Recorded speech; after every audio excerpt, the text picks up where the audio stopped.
Hi guys, it's Friday afternoon. We are ready to go through the markets from this week and what has happened. I'm just back in from a lovely round of golf this Friday. The sun was shining here in London.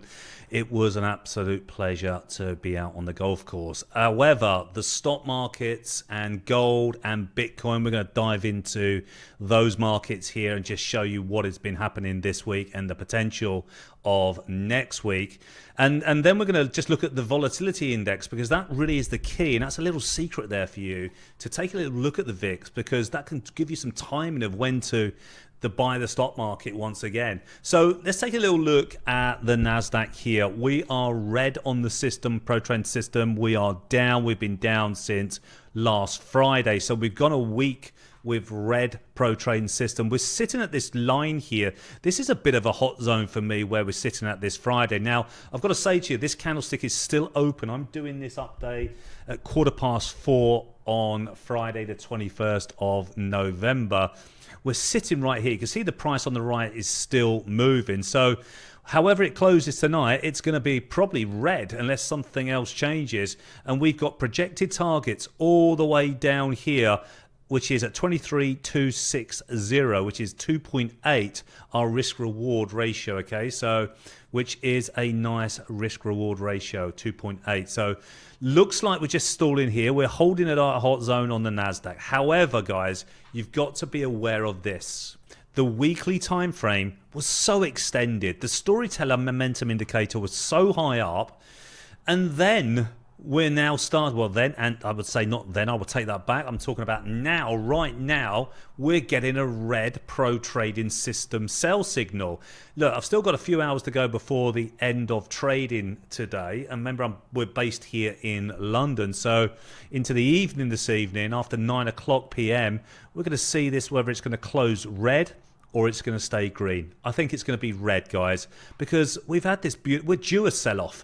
We've had this beautiful bull market since April, May time this year, and it's gone up lovely. It's time for a pullback, and we could get back down to this weekly hot zone, which is back here in February time. And price loves to get to where it was before. It loves to get back to support and resistance, and this will be a support area right here. Do we have any trend lines at all around that area? I'd have to do a bit more investigating on that, and we certainly do. We've got one here, projected to here, projected into the future here, which isn't far away from this 22,139. That's the target. Now, if we get down there, and I think we will, so that's, we're trading now, you know, around 24,000, just under 24,000. We've got 22,000, so we've got a decent way down to go here. So I'm looking for more downside. Of course, if the market just goes straight down in 1 or 2 days, that's virtually a crash. But I don't know. We could have pullbacks. While it stays red, it's still bearish. And if we get down to those levels, then we could be looking for a new buy signal. Is it going to happen before Christmas? I think we're going to sell off into Christmas, and then maybe a little bit of a bounce sort of around December time, and then January, early 2026 is going to be fantastic for trading, I think, guys. Let's take a little look at the gold market. I can't hear you anymore, guys. Where's all the gold bulls? I mean, everyone was talking about, every email I was getting, buy gold, buy gold. Since the sell-off, it's all been gone quiet. So the gold bulls have gone quiet, okay? I've got gold shares long term, okay?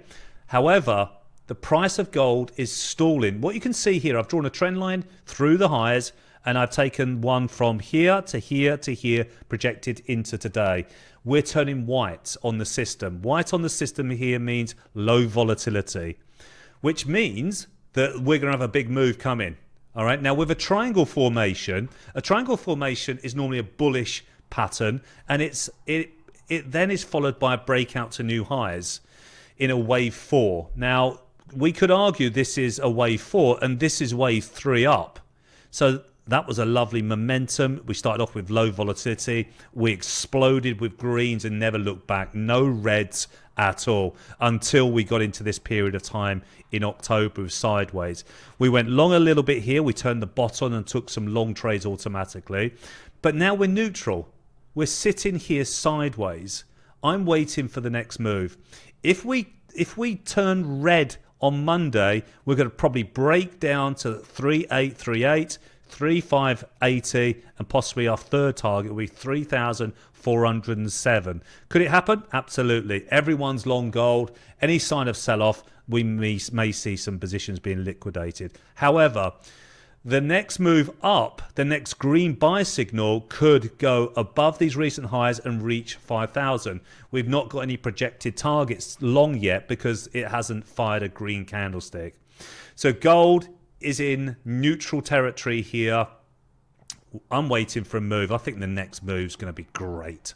Whatever way it goes, whether it goes red on Monday or whether it explode green to new highs, I think the next move is going to be great. And I'm not going to guess it. I'm just going to let the software do the work for me here. So gold's at an important phase here, guys.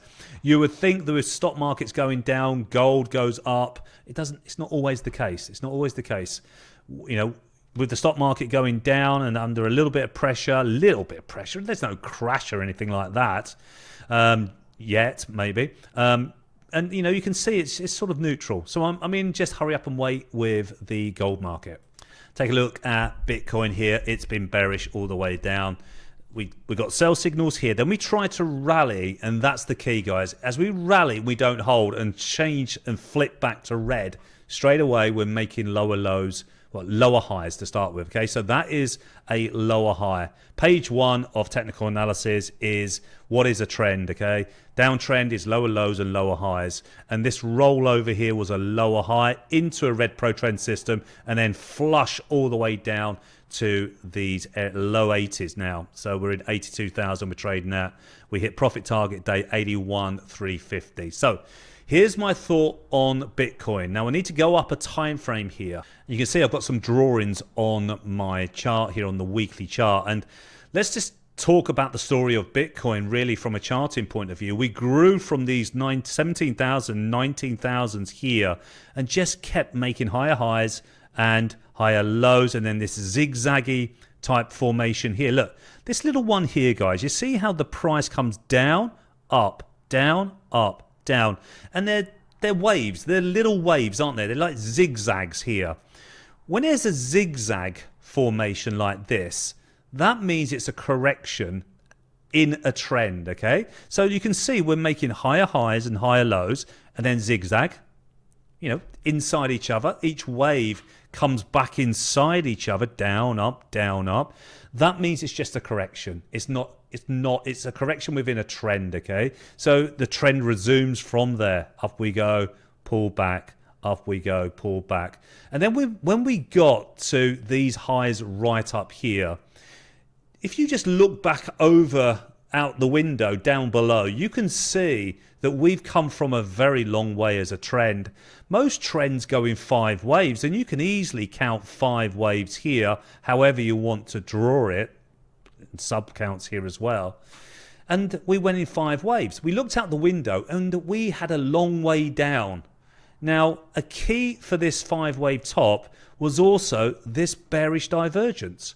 We were getting yellow lines coming in at a 5th wave top. So that's where we were thinking, look, in our weekly scan club, we were looking at down moves on Bitcoin, and it's come off. Now, where could we stall here? Now, I've got a trend line running from here all the way through the candlestick. Yes, you can put a trend line through the middle of candlesticks, guys. Internal trend line through here, projected here. I've also, and let me take this off for you, got a Fibonacci area around here. So I'm going to look for the Fib retracement tool, and I'm going to take it from this low here. Click on your mouse, hold it down, and then drag it all the way up and let go. And then it will project the Fibonacci retracements here. I've got a 38.2% Fib around this trend line. And so this area for me is really key. Could we hold here and start to rally? I think we've got every chance to do that. So where we are this Friday, right here, right now, I want to see a green up, a red down, and a green up, okay? The future.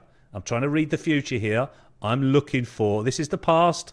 Now I'm looking to see when I would buy Bitcoin. It will be a up green, down red, higher low with a green. All right, buyers and telling us when it turns green, buyers are stepping in, are in control. At the moment, Bitcoin is in control of the sellers, not the buyers. Why? Because it's red here on the system. And from a technical point of view, it's making lower lows and lower highs. And to finish here, finally, and if you want to know more, guys, and just take a look at the free resources in the description down below. If you want to come and work with me and learn how to trade from a technical point of view using the color method, make sure you click on the link in the description and request that callback. Let's take a little look at the volatility index, because you would have heard me several videos ago talking about, maybe over the years that I've been doing this, talking about when the VIX is the volatility index, okay? When it gets down to the sub level here, this base level what I've drawn here, you know, it's just a little bit higher, 16, 17. When we get down there, you've got to be so careful about buying stocks from the highs that it is at the moment, because when volatility picks up, i.e. the chart starts to go up and increase in price on the volatility index chart here, then volatility is picking up in stocks in particular, and stocks then have a kick-on effect to other markets, the currency markets, the commodity markets, and the treasury notes and stuff. So you can see here, as we're growing at the lows here, we've fired green. We don't often fire green without a decent sized move. The question is, well, the question I'm saying here, or what I'm looking at the chart and looking at here, is that we've got more room to go to grow the volatility, which means stocks have got more room to the downside. It's not, for me, the time to buy the stock market. If the VIX explodes up into this circle here, if that is a circle, like it did over here, then I will be looking for greens to buy the stock market. So I think we've got another couple of weeks yet to work that one out, and then there might be some great opportunities to buy stocks. At the moment, as of this Friday, 4:30 in the afternoon, after a lovely round of golf, I must say, it's a pleasure to play golf, even in the wintertime. If you're out in the US, I'm sure you've got some beautiful weather. Or if you're out in Spain as well playing golf, feel sorry for us Brits here, because it's been raining, it's been cold, golf hasn't been on the cards, but getting out this Friday has been fantastic. And so let's just see. Do we explode up into that circle? If we do, I'll be looking for green buy signals in the stock market. Next week's going to be really important, because we'll see follow through on Nvidia shares, see how that plays out. And this whole AI story, which has been an incredible thing to watch. And there's been a lot of talk this last week about, is it a bubble? Well, you know, the chart doesn't lie, okay? It's the footprint of big money is in the chart. CEOs certainly lie about their company to big it up, but certainly the chart doesn't lie. And at the moment, if we take a quick look at Nvidia from a weekly point of view, we had this bearish divergence. We're turning red, so we could see a flush down a little bit further. Wouldn't it be amazing if we can get Nvidia down into these areas here, guys, and we get a buy signal? Then we can go and make even higher highs right up here in 2026. I would love it to see it sell off and then pick up the opportunity to buy some shares at a much greater lower level. All right, but that's long term, that's investing, that's the market outlook, guys. Click on the link down below and I'll speak to you soon. Have a great rest of the weekend, and come on you Spurs, let's beat Arsenal on Sunday. Take care.